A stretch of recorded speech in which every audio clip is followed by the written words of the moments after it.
Hello, everyone. This is a little less produced than I usually do. You know, I'm always doing the musical intro with all the wonderful graphics and the logo and everything. You know, and the X Zone comes at your face like. I'm not doing that today. That's because I work and I'm tired and I got a lot of things going on and I'm trying to do the best I can to try to, get stuff done. There's a lot of stuff going on, ladies and gentlemen.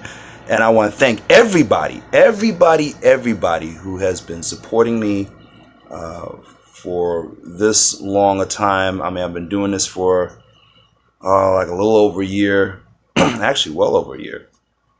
This thing started in March of 2017. And it's just been going on strong ever since. So thank you all for your support, from watching all the videos and everything, and all your comments, all of your likes, your subscribing and everything. I really, really, truly appreciate it. Your support is appreciated.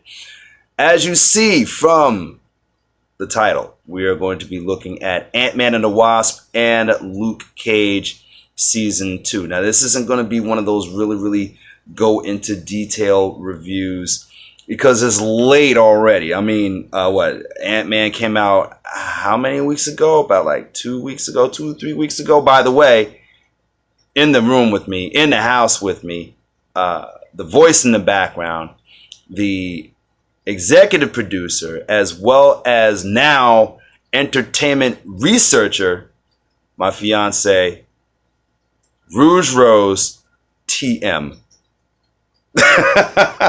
Rouge Rose in the house. Say hi. Hi. She said hi. So we went to go see Ant-Man and the Wasp recently, and I'm just going to tell you that just when you thought that they couldn't go bigger, they did. I know some folks say like, "Oh, it wasn't as good as the first one," and I think maybe in certain ways I see how they feel that the first one was better. I mean, like, you're first introduced to Ant-Man. Whoever thought that they would actually make an Ant-Man film? As if you remember, some time ago, I thought that doing a film like Ant-Man, the idea of Ant-Man and the character itself was a little bit of a risk. I didn't know how they were going to put it on screen, but sure enough, they did it. It was a fun film. Paul Rudd did such a wonderful job as Scott Lang, Ant-Man. We got a chance to see a little bit of Marvel history. It's amazing how these Marvel films are able to work all the Marvel characters in the comics on film in some kind of a way. They're able to work it in, and I thought it was fabulous. So wonderful to see Michelle Pfeiffer on screen again. She lights up everything that she does. Her screen presence is amazing. Fantastic actress. In the film, what is the plot of the film? Okay, the plot of the film is Hank Pym, played by Michael Douglas, the original Ant-Man, finds a way to find his wife in the quantum verse, who was lost in the quantum verse. If you remember from the original Ant-Man, there was a flashback, and the voiceover of Michael Douglas was talking about how during a mission he lost his wife, who shrunk herself and kept shrinking and shrinking and shrinking and shrinking forever and ever and ever, amen, into the microverse of the quantum verse, and was never seen again since.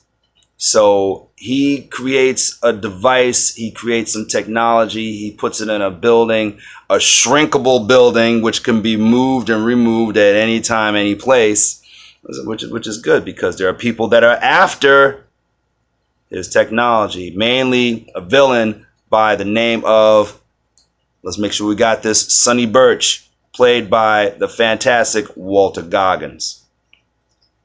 So he has this device where he finds a way to get into the quantum verse where he can go and he can save his wife, Hank Pym being able to save his wife. But he needs the help of Scott Lang and pairs him up with his daughter, Hope Pym, the Wasp, in defending the building from those people that would want to take away his technology. Also, after the technology is a character called Ghost, who was played by, let me make sure that I have the person's name down, and guess what? I didn't. Wow. All right. No, her name is Hannah. The actress's name is Hannah. You know what? I'm ashamed of that because I should know the name of this actress. Could you do me a favor, hon? Mm-hmm. Do me a favor and look up Hannah John Kamen. Hannah John Kamen. See, this is the reason why she's not just beautiful. She's not just talented. Oh, she's writing, y'all. And she's acting, y'all. I'm not going to get no details. No details. But she's multi-talented. Executive producer, entertainment researcher, actress, and writer. Oh yeah. What's her name again? Hannah John Kamen. Hannah John Kamen played the character Ghost. Yo, the costume was dope. That was a fantastic costume. And Lawrence Fishburne showed up as the character Bill Foster, aka Black Goliath. Believe it or not, it's just like I said, the Marvel. The MCU has this wonderful way of bringing classic Marvel characters into the MCU, the Marvel Cinematic Universe. Of course, he's not Black Goliath in the film. He is a retired superhero. So they can get away with that. So, you know, they can work characters from way back, put them in a film, don't necessarily have to put them in a costume or a suit. They can just say, yeah, I used to be such and such a so-and-so. I used to be the Hobgoblin, or I used to be Scarlet Spider-Man or something like that. But I don't do that anymore. I'm just so-and-so, you know. And they're able to work that into the film, and that's who Lawrence Fishburne is playing. Bill Foster, who has turned into, I believe, an engineering teacher. He's a professor at a college, and I believe he also was actually at full size. He wasn't as big as Giant Man, which is Scott Lang now, played by Paul Rudd, who is the current Ant-Man. And I remember that there was that scene in the commercial where they were, this is going to sound really funny, comparing sizes. No comment. No comment. But moving on. Moving right along. So there you have it. Also, returning in this sequel are what I like to call the Burglars 3. Michael Pena, T.I., and David Dastmalchian. Yes, I pronounce his last name, Dastmalchian. David Dastmalchian. They play Michael Pena, T.I., David Dastmalchian. If you recall from the original Ant-Man, they were the three burglars who later on turned their lives around and put together a security expert business where they know how to make locks and things of that, you know, everything. I mean, who better to hire to put locks and a security system than people that used to break into places? Perfect. Absolutely perfect. Oh, of course, Evangeline Lilly as Hope Pym. She did a great job as the Wasp. The fight scenes were great. The special effects were fantastic. Anything you want to add, hon? She didn't want to add anything. Okay. What you doing? Eating? I'm chewing on an ashes. You're trying. Oh. She got tummy ache. Oh. No. I don't have a tummy ache. Oh. but yes, Ant-Man and the Wasp, great film. I really have no complaints about it. However, there is a end credit scene that, if you did not see Infinity War, and if you did see Infinity War, it's going to get you by the throat. You know the scene I'm talking about. I'm not going to talk about it just yet because, yes, even though Ant-Man and the Wasp has been out for a few weeks, some people still didn't see it, so I'm not going to spoil it. Well, hell, I haven't seen Infinity War at all. And she hasn't seen Infinity War at all. So oh yeah, well I'm not going to spoil anything. You know what? Infinity War is going to be out on DVD and digital, and I would say maybe in a few weeks. When do you think it's going to be on Netflix? Soon. I hope. Yeah, we'll like to see it, so that way I can understand what's going on. Yeah. With that. With that particular ending, you were like, huh? What's going on here? So yeah, once Infinity War is released because she didn't see it in the movies, I did. So it's gonna be a great night of movie watching when Infinity War comes home. Now next, Luke Cage Season 2. That's the reason why I got my Luke Cage stuff on. Yeah. So what did I think of Luke Cage Season 2? Through the roof, man. It is far and beyond Season 1. Season 1 did a great job in establishing the character and introducing the character to people who never really even knew who Luke Cage was. Luke Cage is a classic character way back in the 60s and 70s. Marvel Comics. Luke Cage, who later on became Power Man, who later on in the series, you know what? I want to stop right there. I'm jumping ahead of myself. I'm not going to get to that just yet. Let's talk about Reg E. Cathey. Reg E. Cathey. If you remember him from shows like The Wire, a very just a fantastic actor, just classic. As you all know, we lost him. I would say maybe about like a month or so ago, he passed away. His last performance was on Luke Cage Season 2, and he did a heck of a job, man. Playing Luke Cage's dad. You hated him, you loved him, and that's all that a person can ask for from an actor, to pull those feelings out, to get the audience invested, and to make people feel. He did a wonderful job as Luke Cage's dad. So I mean, rest in peace, Mr. Cathey. You left some work. You left some work. I can only hope to be, as good as you are as an actor. So to the Cathey family, he fabulous human being. Now, moving right along, all the characters in Luke Cage, in the Luke Cage universe. Hello, Misty Knight, fantastic. She was so well developed, and she wasn't just there.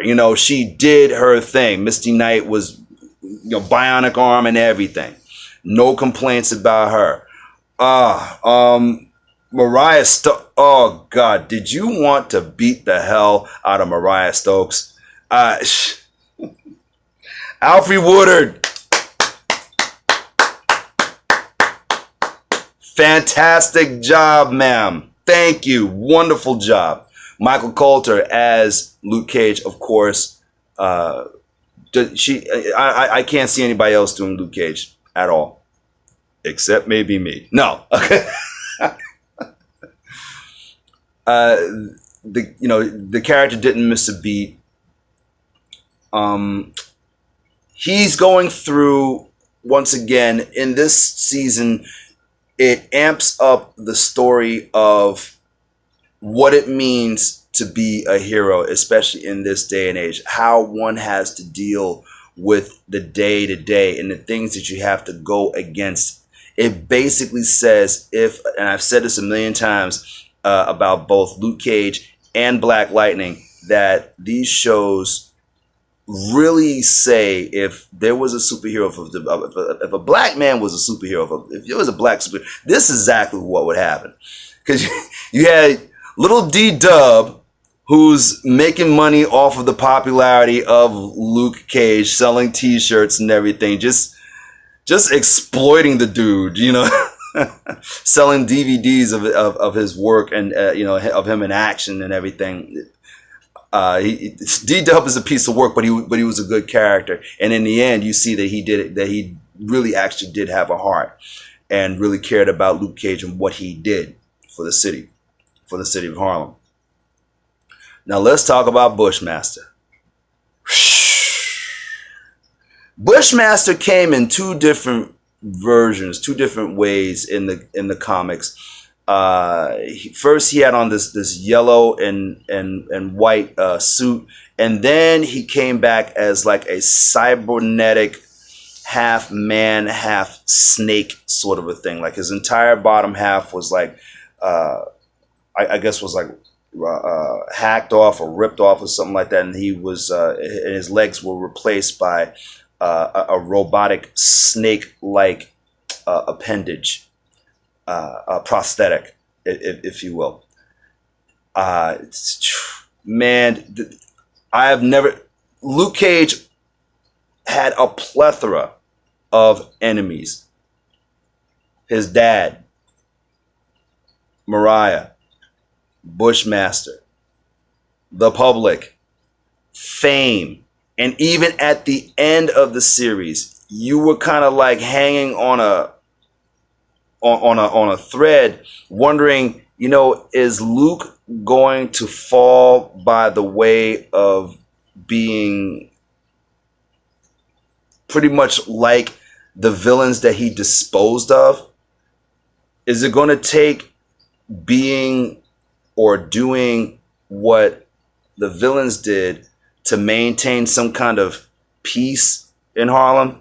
You have to see Luke Cage season 2 in order to see for yourself, to see what I'm talking about. But it was fantastic. The fight scenes between Luke and Bushmaster were ridiculous.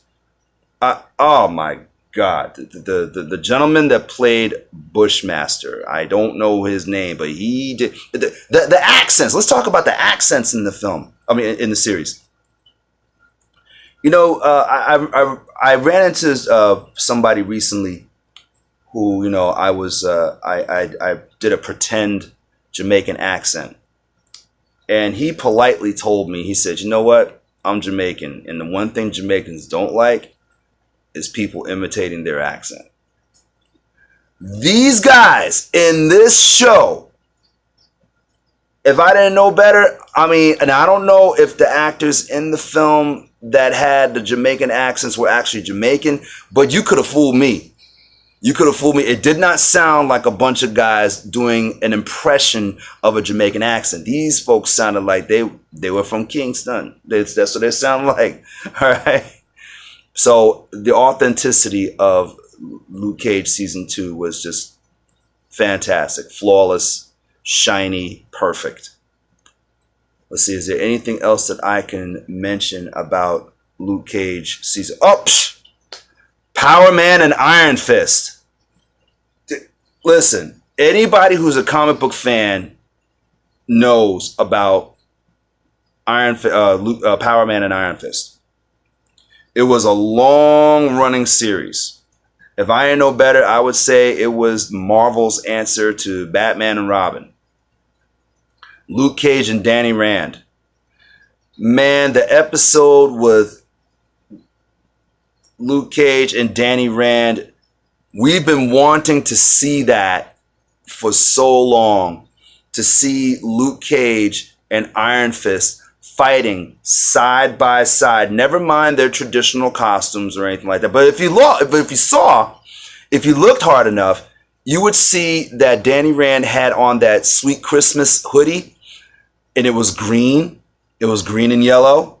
And if anybody knows about Iron Fist, that Iron Fist's costume is green and yellow. So they paid homage to Power Man and Iron Fist. And the fight scene with Power Man and Iron Fist, when they went into the warehouse that was selling the plant called Nightshade, which was the source of Bushmaster's powers. He processed the Nightshade and turned it into something in order to, and ingested it to make himself as strong as he is. That's what gave Nightshade his powers.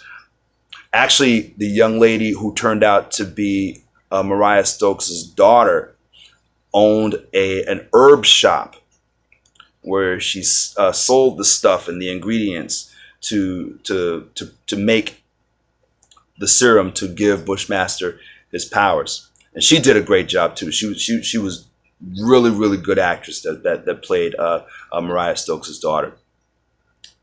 When Iron Fist and Luke Cage went into that facility that was making the drug, that was harboring that particular plant, man, I could not ask for a better fight scene. Now, one of my complaints about Iron Fist was that the fight scenes were really whack. They were.